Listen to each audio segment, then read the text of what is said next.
Welcome to Founded at Berkeley, a podcast devoted to stories of UC Berkeley entrepreneurs. I'm your host, Anne Snitko. And I'm your host, Sean Li. We're here today to give you a different perspective and visibility into the entrepreneurial ecosystem here at UC Berkeley.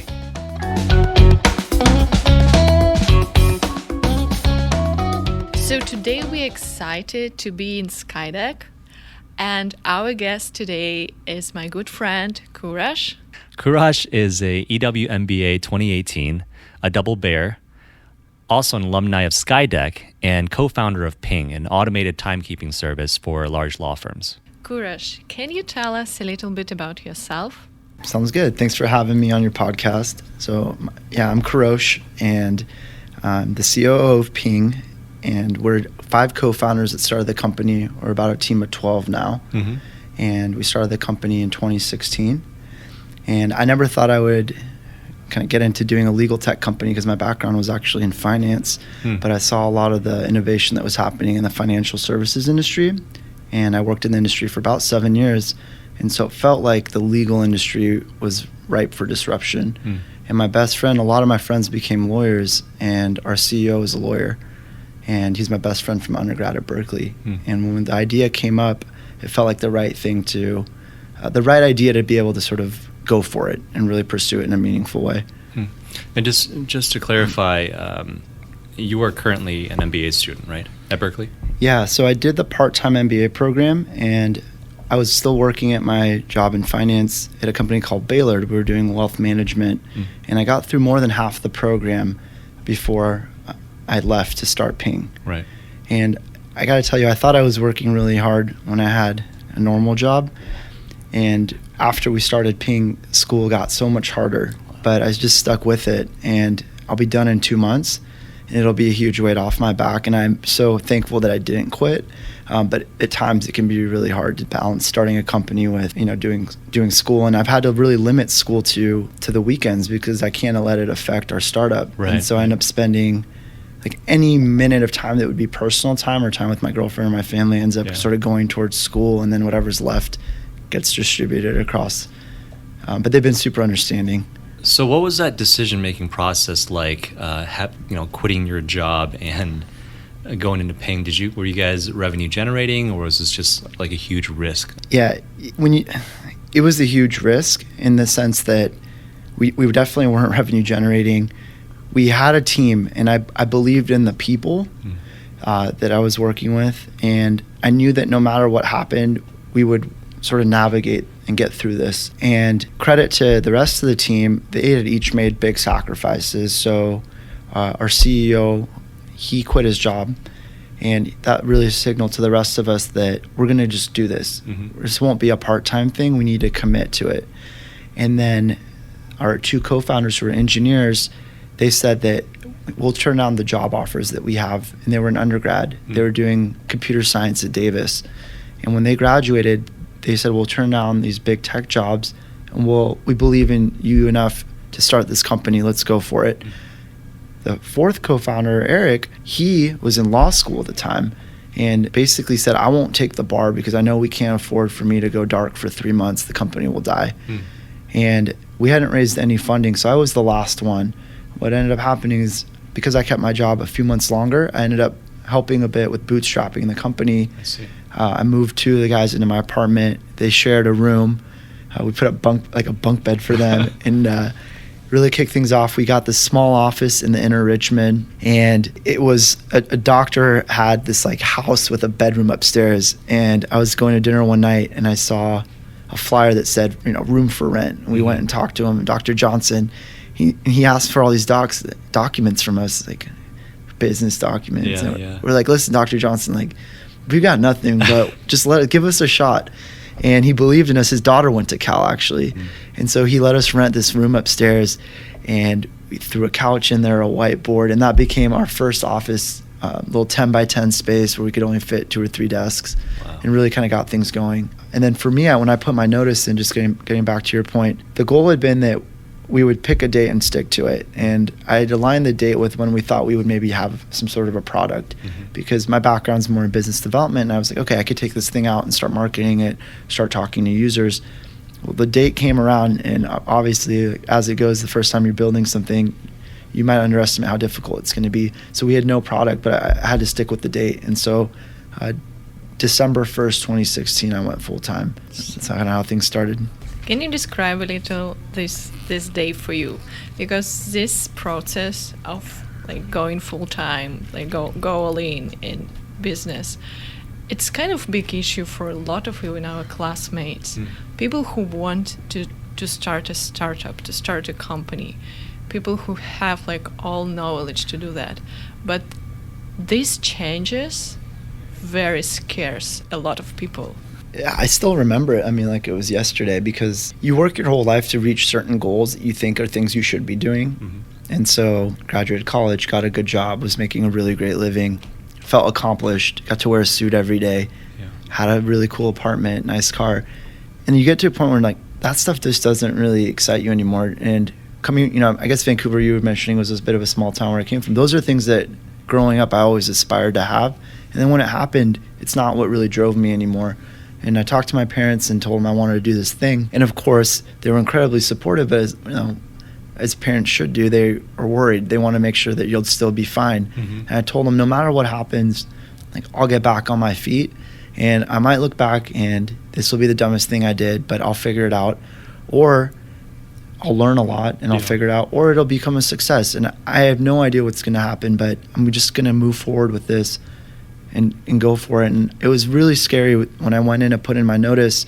I loved my coworkers. I'd been there over 7 years. This company had really raised me. They taught me so much. And I had to pull my mentors into a room and say, thanks for everything. I'm incredibly happy here, but I have this itch. I have this drive to try to start a company, and I'll never be able to do that here. And that's why I'm leaving. It's not for any other reason. I don't, the opportunity is unproven. So please don't be upset with me. And credit to them. They were supportive and said, yeah, we get it. Like, good luck. We wish you the very best. Go do this thing that you want to do. But it was an emotional day for me. And that was the hardest part. After that meeting, everything else was easy. Honestly, it's just getting to that point where you put your back against the wall and you commit. The rest of it just works itself out. That's one of the things that recently took up climbing. And there are a lot of these climbing challenges where it's all about committing. If you don't commit, then you can't reach that next grab. It's just such a funny metaphor. So tell us about Ping. How did it start? You told me that it pivoted, right? Yeah. What was the original idea or product? So initially, we got together to build a mobile app, of course, to replace business cards. So we hated where LinkedIn had gone. Yeah. It was very impersonal. People would just be adding you, folks you'd never met. Yeah. And everyone hates having a stack of business cards in their drawer. So we said, okay, what if we built a professional development app where you could exchange your contact information through something like Beacon. So if you're within proximity, with a push of a button or swipe, you could exchange contact info. We built the app, and I was really excited to really get it out there, because an organization that I'm involved with is called Young Professionals of San Francisco. We have 5,000 members right now. I figured, okay, we could take the app there and overnight have 5,000 users, and it would be perfect. It's a great way for people to connect. We built the app, but we realized it's a cool app, but it's not a real business. We hadn't thought through things all the way. Like, we knew we had an interesting idea, but didn't really push ourselves to take it all the way through in terms of the critical thinking of how does this become a business, revenue generating, how does it grow? So from there, we tried to go a bit more enterprise and say, can we start building work directories for companies? The first day you started a company, you'll have everyone's contact info in this app, their picture, their superpowers, their skills, their contact information. And from there, we're like, okay, this is also kind of interesting, but it's not $1 billion type of idea. And so Ryan and I got together, and Ryan's the CEO, and I said, go back to your law firm and ask everybody what they hate the most about their job. I'm going to go do the same thing. I'm going to go talk to my coworkers and see what part of our job we don't like. He calls me that night, and he's like, I talked to 8 people.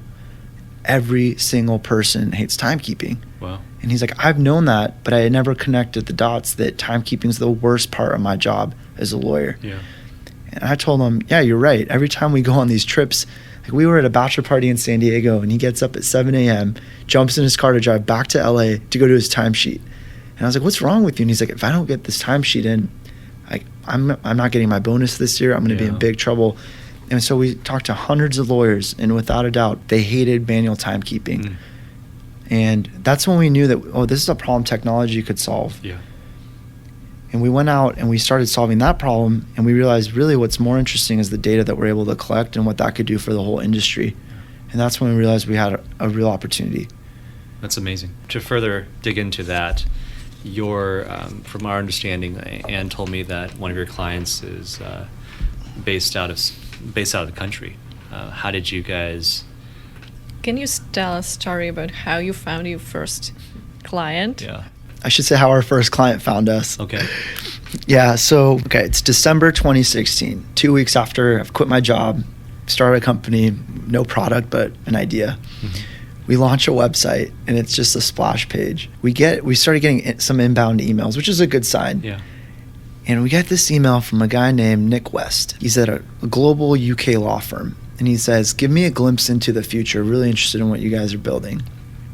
I call Ryan. I'm like, what the hell are we going to do? So we put together this sales deck, schedule the meeting, and we're like, okay, low stakes. We don't know.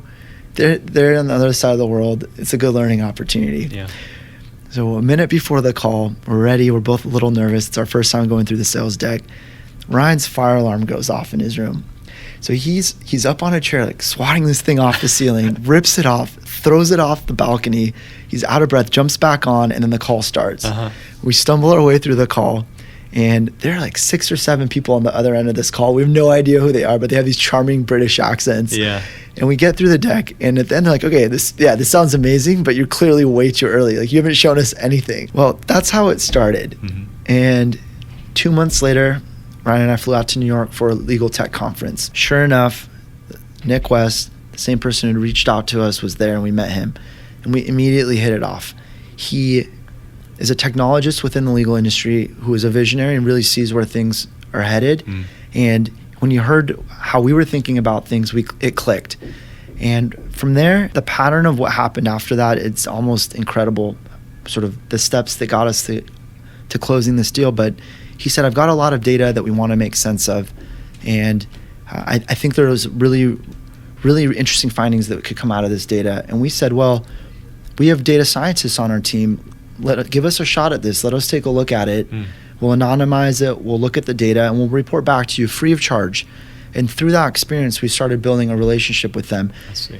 And for us, it was discovery, because we knew that timekeeping would collect a lot of data, but we didn't know what law firms wanted to do with that data. Mm.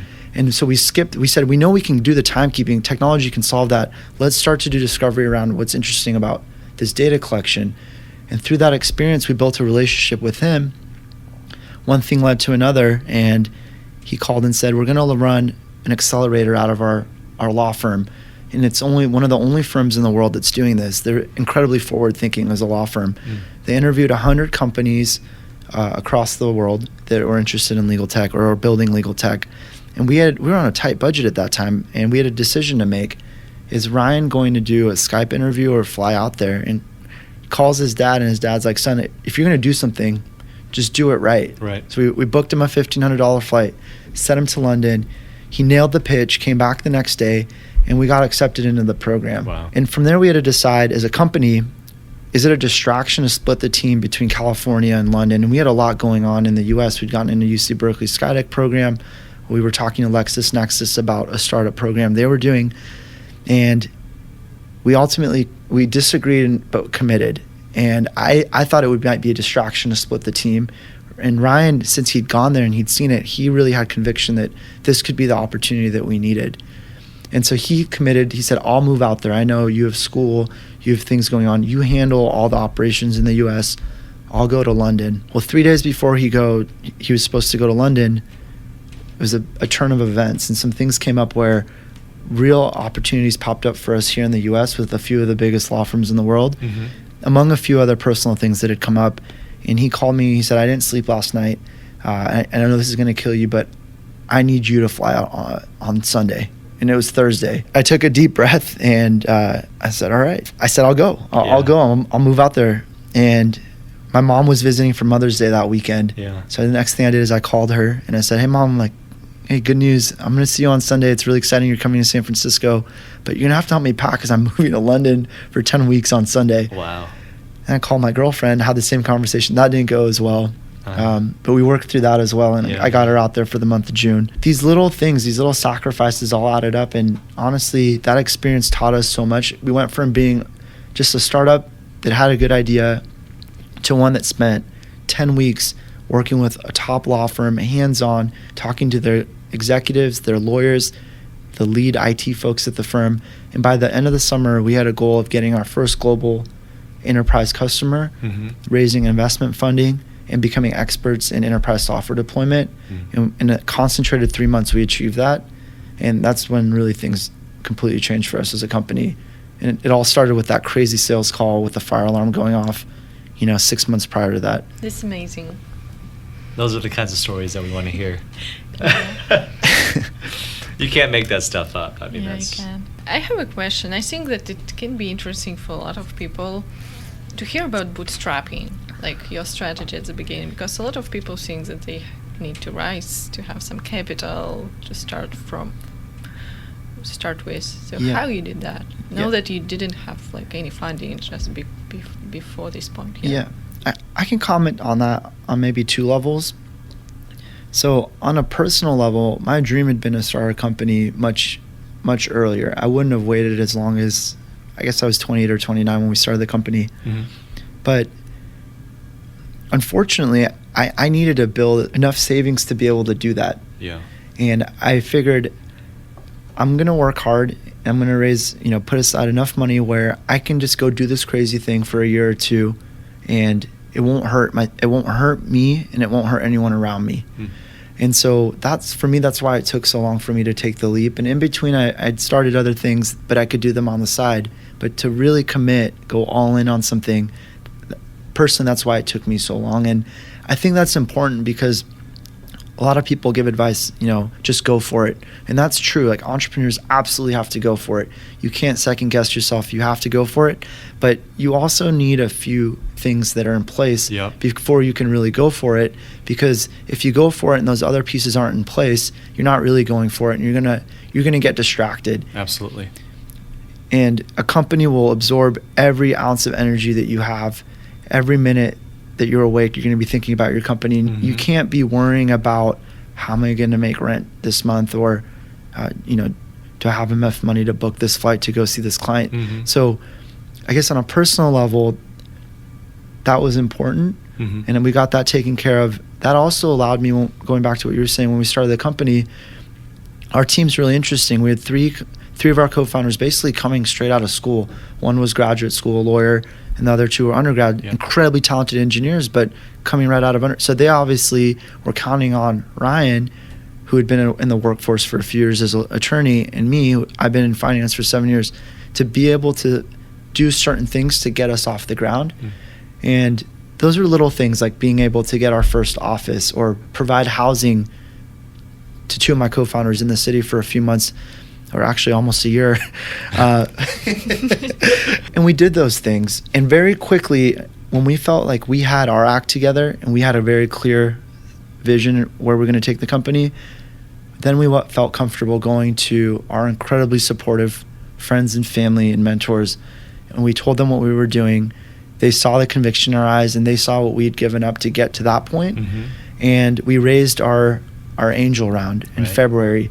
But this was still based off of a vision. The product was very much in the early days. That money helped us scale a bit. So we brought on some interns. We were able to hire a couple of engineers part-time, a couple of people offshore, and really started building the product. Step by step, that was enough to get us to, when we went to London, to be able to show them a product that we were proud of. And then through our time there at the law firm, they provided input on the product. We knew that by the end of summer, we had to put something in front of them that met all of their requirements.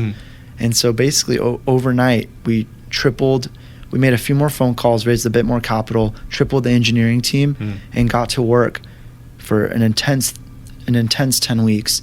And the end result of that is really what got us to the next step as a company, because we had the opportunity to get on stage and say, when we got here, you wanted X, Y, and Z, and in 10 weeks we built X, Y, and Z, and here it is. That's all it took. And they said, okay, these guys can move fast. Right. They've listened to us. They care about what our needs are as their customer, and they gave us a chance. So just to get the timeline right, you quit your job December 16th, 2016. Yeah. And then you guys sought out angel round funding from friends and family February of 2017? Exactly. Okay. So 3 months later, we were blessed to be able to do that in about 3 weeks. Yeah. Wow. We got into SkyDeck. They gave us free office space, a ton of resources, mentors. You could see like the foundation was built. You have your team, you have a place you can call home to build a company. You have a little bit of money in the bank to be able to do certain things, not enough to go out and hire full-time folks, but to be able to make progress.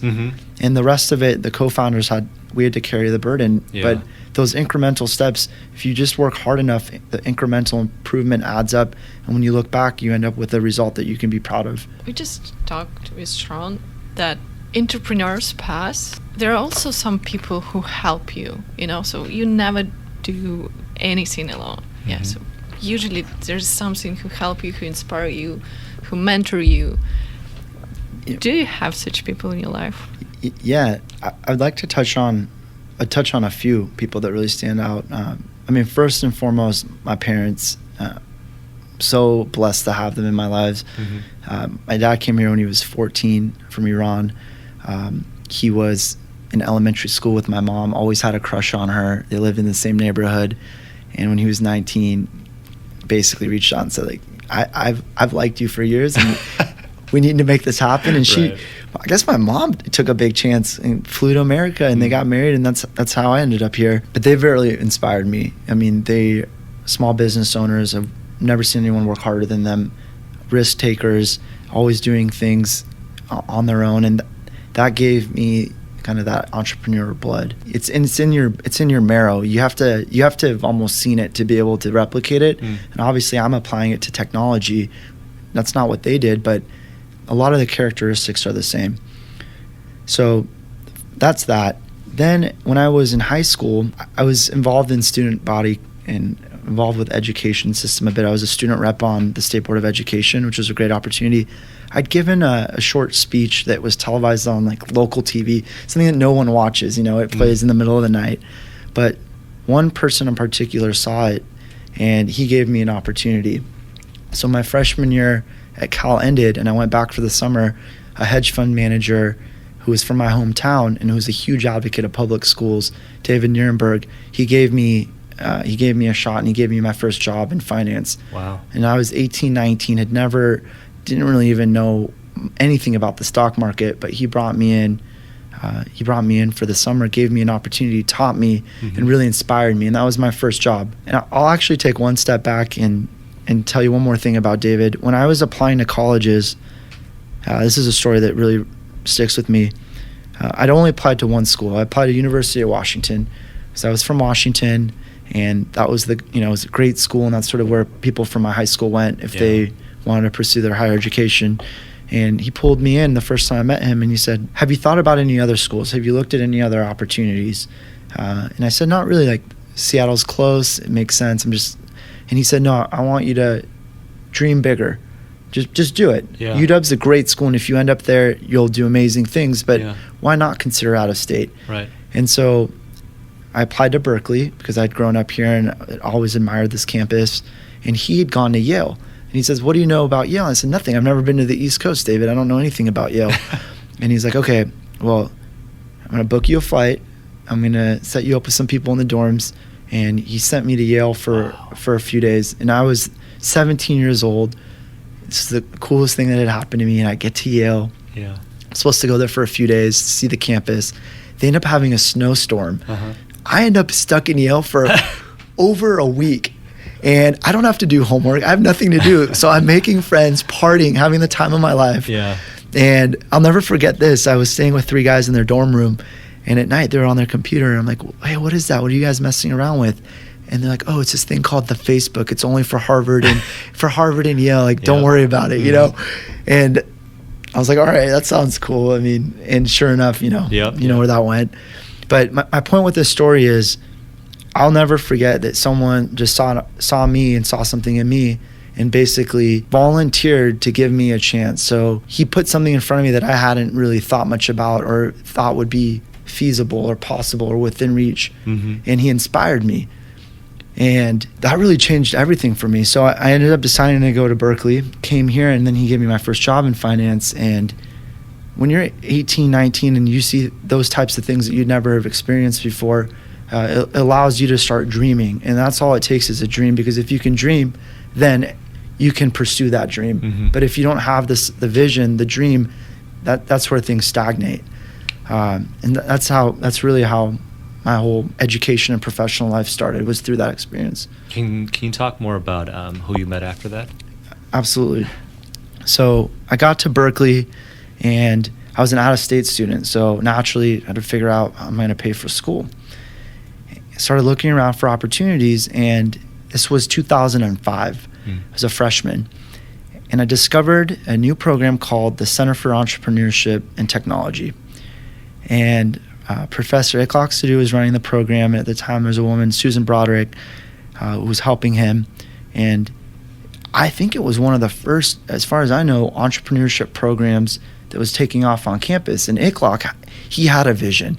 He's like, entrepreneurship needs to be a bigger part of what's happening at UC Berkeley. And I was like, yeah, cool, that sounds great. Like, let me know how I can help you. Yeah. And it started off early days. He ran a lecture series, and it was the flagship course for the program. And he has an incredible network. So he would bring in the most incredible speakers to come speak to our class. And my job as the program manager was I would meet them in the parking lot, give them a parking pass, I'd escort them to the auditorium, set up their computer, and then chit chat with them. And it was so cool. Like John Hankey came, the founder of Hotmail. I mean, the list goes on and on. Venture capitalists were coming. Shomit, who's now at Onset Ventures, I think he graduated from Berkeley when he was 14 or 15 years old. Got his degree from this caliber of folks, and I was interacting with them. And again, that inspired me. As a young person, I hadn't been around people like that before, growing up of that level, doing those types of things. And so I continued my job part-time for 3 years working for the Center for Entrepreneurship. And I learned so much from Ikhlaq and through that opportunity. And that's when I knew that eventually one day I want to be on the other side of this. I want to be someone who's starting a company. I don't know what it's going to be. I don't know when, but I need to do this. It's something that I'm interested in. And that journey continued for me. I graduated a semester early. Through that network, I got a job at a venture capital firm in Oakland. And that semester that I'd finished early, I'd go to Oakland and work at Claremont Creek Ventures. And I learned a bit about venture capital. I knew nothing about that. Right. Then I sort of parked all that for 7 years until I started Ping. Wow. But I never forgot about it. It was always in the back of my mind. I just needed to build a foundation and some financial security so that I could pursue my real dreams. I guess sometimes to see where you ended up, you have to look at sort of the pivotal moments. Yeah. And you only see those patterns when you look backwards, because when all this stuff was happening, I had no idea what it would mean down the line. And I'm just blessed that people gave me a chance, and a lot of it thanks to UC Berkeley. I mean, the opportunity I got as an undergrad here, I mentioned Ikhlaq in the Center for Entrepreneurship, and really when we started our company, SkyDeck, and Caroline Winnett, they brought us in and gave us a place to build our company, and that's been invaluable. And now we're full circle. My best friend I met as an undergrad is now working with me to start a company here at Berkeley, and we've had all the support in the world. I want us to be one of the biggest successes to come out of UC Berkeley. I love it. Yeah. Thanks for being with us today and for your story. It's amazing.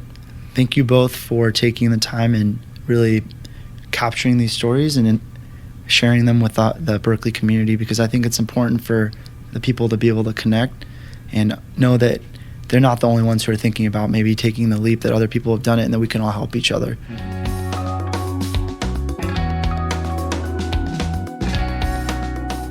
Please feel free to email us with suggestions or comment below on how we can make this podcast more valuable for you. Thank you for tuning in. We hope we provided you with useful insights into the UC Berkeley entrepreneurial ecosystem. You can reach us at reachsean@berkeley.edu, spelled REACHSEAN @berkeley.edu, or Ann_Snitko. That's spelled ANN_SNITKO